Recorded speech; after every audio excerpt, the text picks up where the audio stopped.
I'm Paul Shred, International Editor of the Cyber Express, and I'm here with Sally Caudry, Cyble's Regional Manager for Asia, to talk about how agentic AI systems are reshaping cybersecurity across Southeast Asia.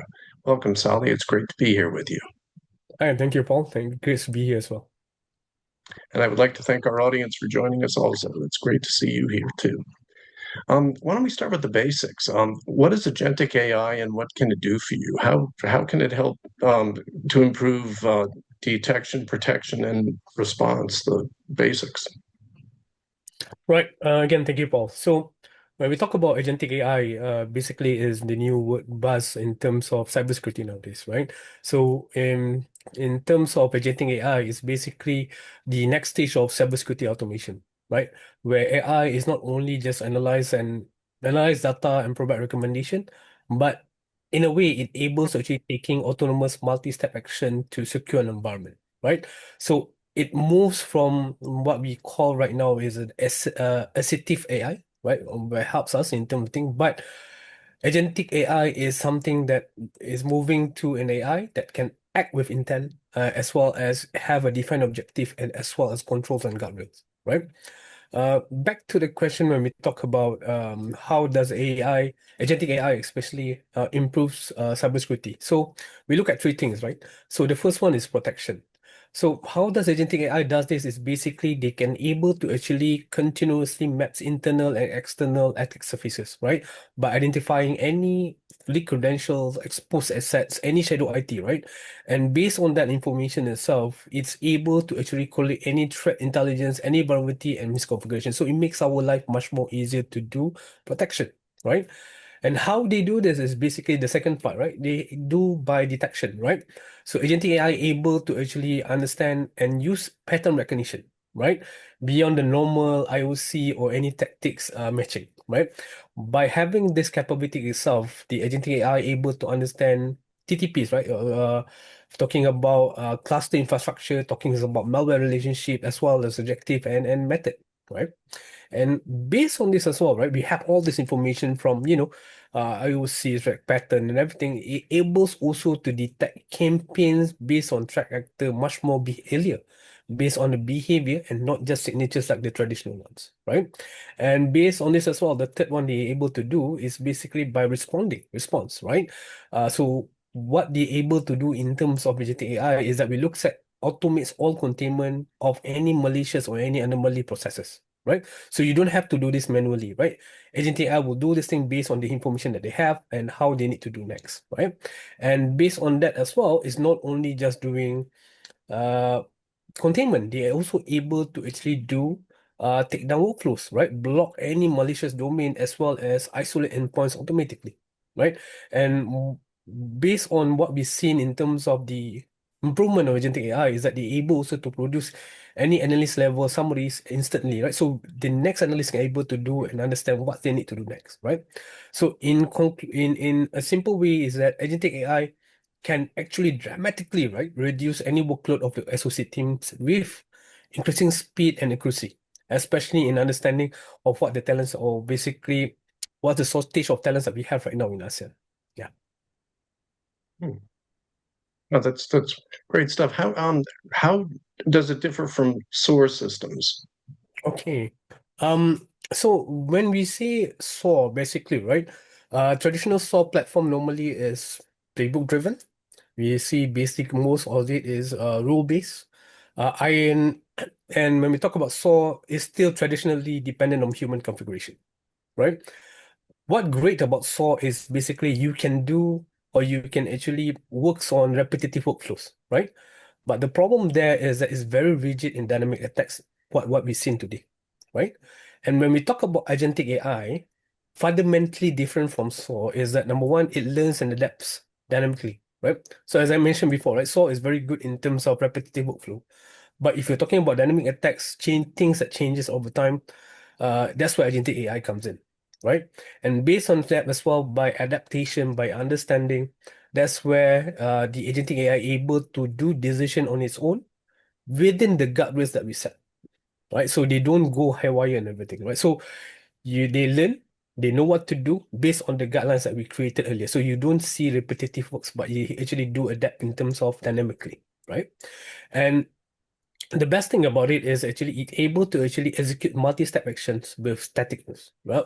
So no more repetitive, no more human intervention, right? When you set the guardrail area, they will know what need to do and how dynamically changes it based on the behavior or pattern that they see, right?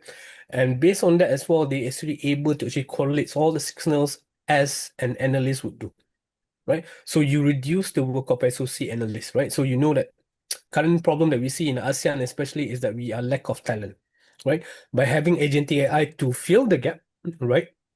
We have probably one or two steps is being filled over before the analyst comes in, before a senior analyst comes in, right? And by having all this, right, what we look at is basically we require far less manual playbook building, right? All this can be done by understanding the behavior, by understanding the campaign trademarks and everything, and the AI will take all of it, right? So what happens on us is basically analysts will come and do the stuff much more later, right? So in short, uh, Saw basically does what you tell it to do, right? Agentic AI figures out what they need to be doing and they do it. As simple as that. Hmm. Huh. Well, that's really interesting stuff. Let's talk about the threat landscape in general. What are the most critical threats and compliance issues facing the ASEAN region? ASEAN basically is, I would say, one of the fastest digitizing regions in the world, right? But when we look at, based on my experience itself, right, um, the landscape of ASEAN is that everybody is trying to catch up, but we see is a bit uneven with the cybersecurity maturity, right? Make it so it's basically one of the favorite target for cyber criminals or threat actor, right? So each country have their own regulation, each country have their own pace and basically I have to look at that as an opportunity and how to attack, right? So if you're talking about the landscape of current ASEAN, right? The top threat that we see right now is number one, we see a rise on cybercrime as a service, right? Where ransomware, data broker, we also see scam syndicate over BFSI, telco, government, right? Especially in the region, right?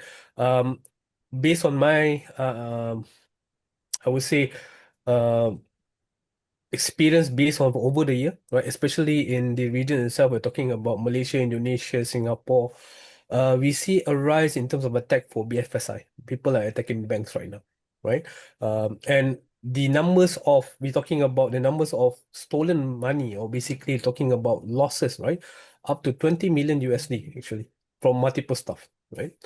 The second thing that we see also is that hacktivism is quite high right now, driven by global geopolitical tension, right? We've seen, like example, the rise of Cambodia's threat actor, right? Under the Thailand-Cambodia dispute, right? So we see a new threat actor group, right, based on nationalism, is on the rise as well, right? We see also Chinese activists, especially looking at South China Sea activities, right? We see over the Myanmar conflict. So it's not only looking just at the normal war, it's also risen up in terms of the cyber war landscape as well. That's what we see over here, right? Um, the third one, I think the top threats in Asia is always on credential leak and dark web marketplaces, right? We see a rise in terms of attacks in Asia. I believe in every 19 seconds there is an attack in ASEAN region, right? And most of them is basically looking at credentials attack as well as selling it over to the dark web, right? They don't care no looking at just on enterprises, right? Based on what I see, we just take Malaysia as example.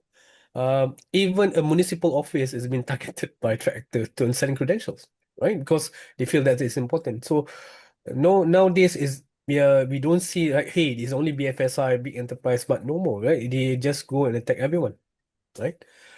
We also see in terms of attack surface expansion, right? Where people take over we see infrastructure, public infrastructure. We've seen people do attack directly in terms of any misconfiguration assets and stuff.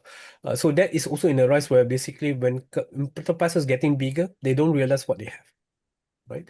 And all these shadow assets or missed buckets and everything is being laid around and being used by threat actor to really do different stuff. Some people do it as a DDoS agents. Some people take it as a C2 agent. So multiple stuff, and we see that, right?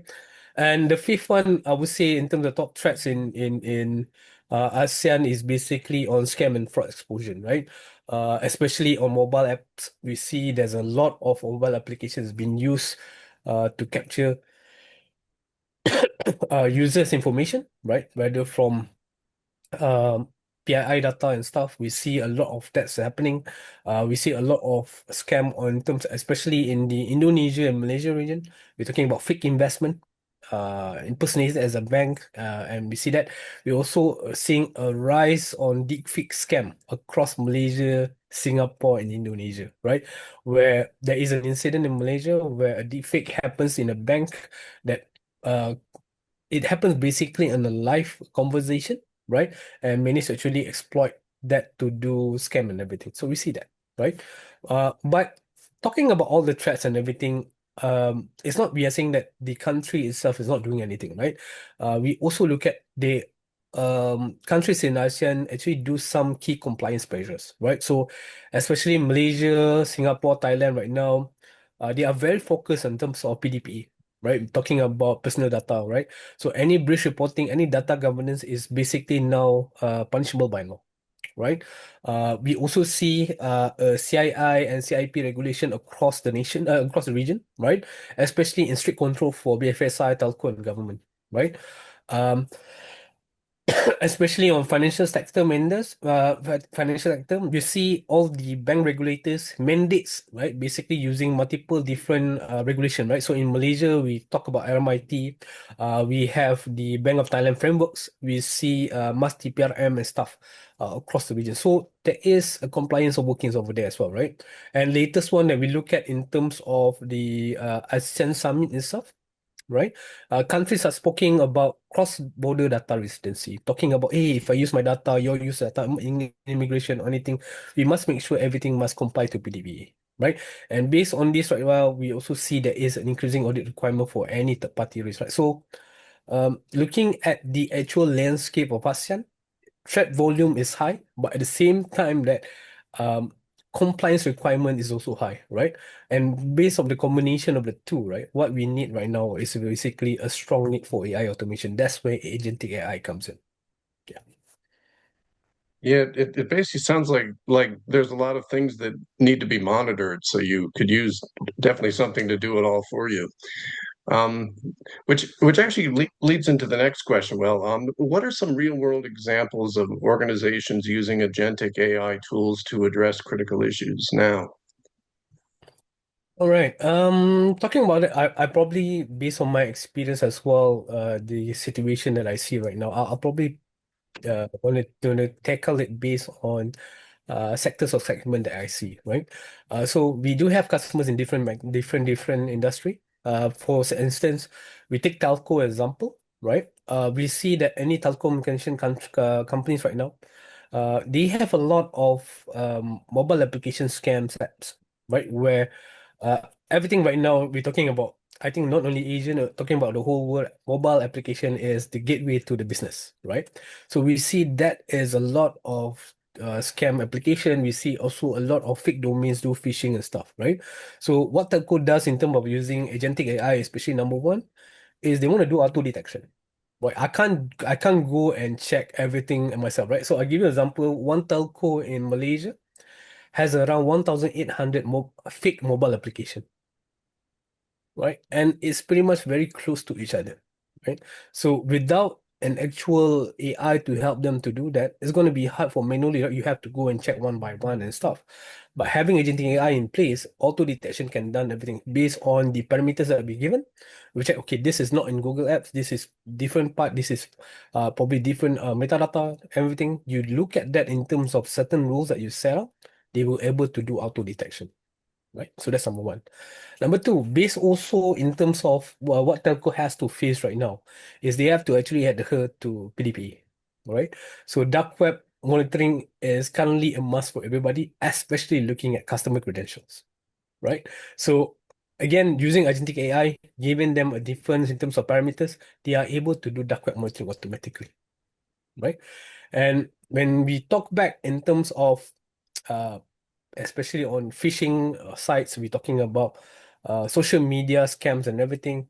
Um, Detection is one thing, but you also need to have what we call an automated takedown, right? To ensure that your customers are safe from all the scamming pages and everything.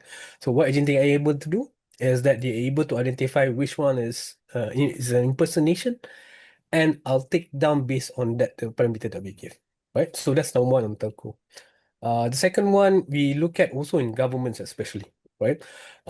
What agentic AI able to do is that they are able to actually understand the whole intel feeds that comes into the government, right? And once they understand and consume and summarize everything, they're able to share, okay, this is the incident that you have, this is something that you need to look at, right? We are talking about right now, most government in ASEAN is trying to do like a central databases, right? Everybody has their own one identity, digital ID, and everything. They want to make sure that all this data is not being leaked. Right? Again, Agent AI helps them to monitor that directly. Right? And another part is as well is that remember that I talked earlier, one of the things that we look at threats in ASEAN is that there is a rise in terms of hacktivism, right? So again, by understanding all the feeds or interface comes in, right? Agent AI will actually helps the government to understand, hey, this is an hacktivist chatter talking about a campaign against probably another government agency or something. Right. And this automatically will help them to do a faster response or to make them prepare for a defense. Right. So we talk that in terms of governments, right? Then the next part I would say favorite in terms of when we look at uh, customers is especially on bank and financial institution, BFSI, right? It's they basically their use cases the same like telcos, but what agentic AI helps them is basically to I would say sh close the gap in between of understanding what they need in compliance, right? So that's the thing, right? I would say BFSI is always the first one to do detection on dark web, detection on phishing, scam, and everything, right? But um, as the technology grows, the same way of the hackers grows as well in terms of how they actually want to manipulate data, right? So what BFSI normally use for agentic AI is to understand where do I lack at, right? What kind of detection that I need more? How do I do actually one of the question they do is how do I detect all my public infrastructure is okay? Right? All this, right? When I'm talking about banks, it's more than 1,000 or 2,000 over public infrastructure and stuff. So agentic AI helps them to close the gap in terms of analysis. Hey, this one is need to update, or this one we have a CD, or this one we detect new stuff. So by having that, they makes their life much more easier and faster, right? So that's where we look at in terms of BFSI. BFSI is always I would say, fastest and always adapts to the latest technology as more than others, right?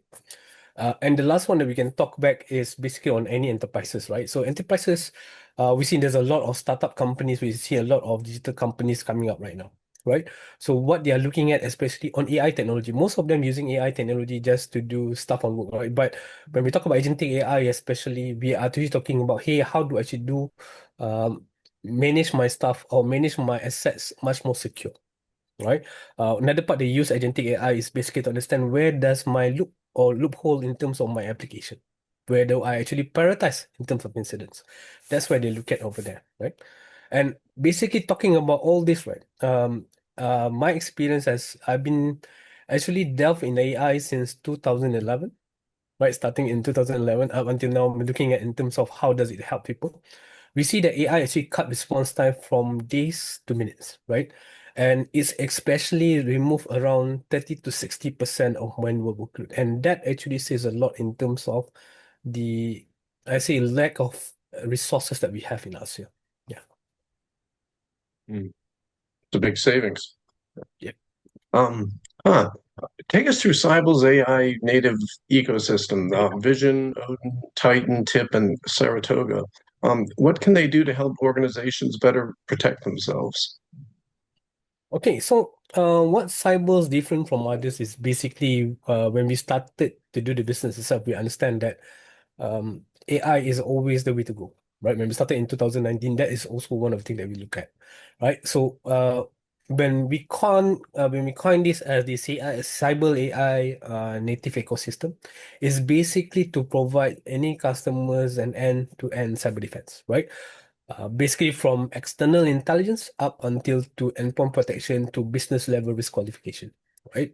So I'll get through one by one, if possible, right? So the first one is Cyble Vision. This is basically the flagship product that we have. Is basically an external threat intelligence together with a digital risk protection system, right? So what it does is basically an external radar for cyber risk, right?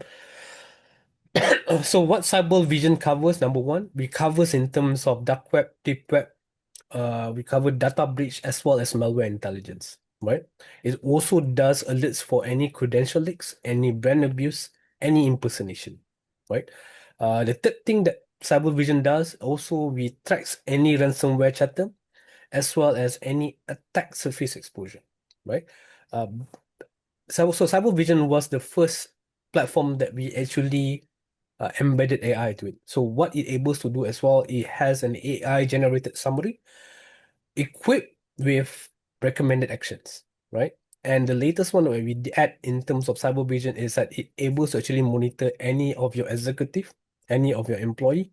We call it as executive monitoring as well as VIP protection as well, especially in data protection. Right? So that's number one on Cyber Vision. So the second one we talk about is Cyble Odin, right? So Odin is basically an advanced CTI investigation platform. So what it does is basically it able to actually scan the whole internet and give in-depth adversary intelligence for any SOC or any intelligence, right? So it able to actually run over to look at any C2 infrastructure. They manage to actually look at any infection chains. They also manage to look at in terms of any campaigns, right? And what good about Odin is basically, right, as an internet scanner, it able to actually provide powerful searching capabilities, any investigation, any clustering across 4 billion assets of internet right now. Right, so it able to actually do a large scale in terms of any IOC or TTP correlation based on data that they have directly from there, right? So the third one is Cyble Titan, right? We actually did Titan is was a project for us for quite some time, right? Is an the first AI driven detection and response protection, right? So it's a behavioral AI endpoint protection. What it does is basically it does all the detection of malware via behavior and memory patterns. At the same time, right? We talked about Agentic AI before.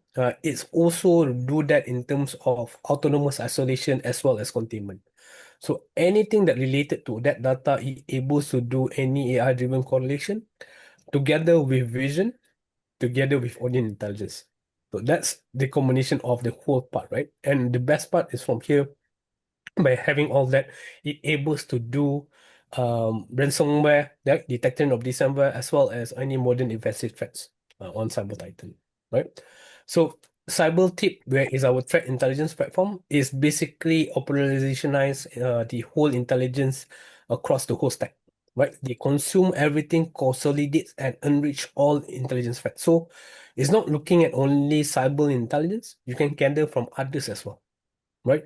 And from there as well, based on AI, it able to remove all duplicates. It enables to actually reduce all the false positive, right?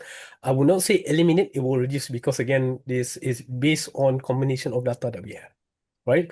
And from here, when you get all the data or basically intelligence from one platform, it enables to share to the rest. Either is to a SIM, either to a SOAR, either to an EDR, either to a next gen firewall, right? And based on that capability is that it helps the team or analyst to prioritize what matter most based on the intelligence that we gather, right? And the last one that we look at, you was talking about was Cyber Saratoga, right? So Saratoga is a bit different, is cyber risk quantification platform or CRQ, right? So what does it talks about is basically looking at converts all the cyber threats or cyber gap to a financial impact to make the team or basically CISO or CIO for a better decision making. Right? What that talks about is basically quantify all the risks using real threat. right? Any vulnerabilities, any exposure data.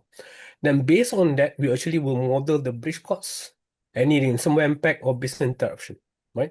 By having all this risk, all this breach quantified, you will actually helps the board, or basically when you want to do a budget, you have an actual scoring as well as a clear dashboard where you need to focus on your gap, right? And based on this as well, it actually helps you to align all the budgets that you need in terms of buying or prioritizing on that year.